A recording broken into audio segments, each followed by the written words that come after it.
BD news অ্যালার্টের আরও একটি সংবাদ সংযোগে আপনাদেরকে স্বাগতম। বৈষম্য বিরোধী আন্দোলন ক্ষমতায় যাওয়ার জন্য হয়নি।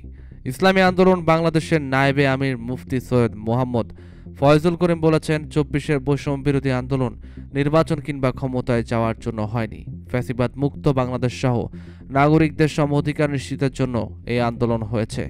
যুদ্ধ শেষ হয়ে যায়নি, আবারও যুদ্ধ করতে হবে, সংগ্রাম করতে হবে, মাঠে নামতে হবে, জুলুম, অত্যাচার, খুন, ধর্ষণ বন্ধ করতে হবে, মানুষের অধিকার ফিরিয়ে দিতে হবে।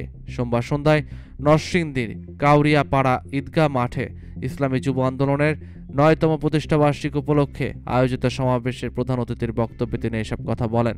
ফয়জুল করিম বলেন, মানুষ কেন আপনাদের ভোট দিবে? যারা ক্ষমতায় যেতে চান তারা যুক্তিযুক্তভাবে উপস্থাপন করেন, দলিল দেন, আপনারা কি বলে মানুষের কাছে ভোট চাইতে যাবেন? তিনি বলেন, বিএনপি আওয়ামী লীগ না থাকলে ক্ষমতায় কারা আসবে? ৯২% মুসলমানদের দেশে ইসলাম আসবে। গরিব বন্ধুদের উদ্দেশ্যে ফয়জুল করিম বলেন, আপনারা কেন ইসলামকে পছন্দ করবেন না? ইসলাম তো আসছে গরিবদের জন্য। অনেকেই মনে করেন ইসলাম আসলে অনেক অসুবিধা। ইসলাম ক্ষমতায় আসলে আপনাদের কোনো অসুবিধাই থাকবে না, শুধু সুবিধা আর সুবিধা আসবে। ইসলাম ক্ষমতায় আসলে একজনও না খেয়ে থাকবে না।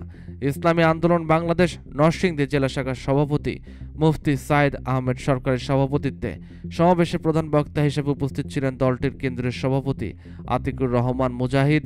বিশেষ বক্তা ছিলেন সাংগঠনিক সম্পাদক ঢাকা বিভাগ আরিফ বিন মেহেরউদ্দিন।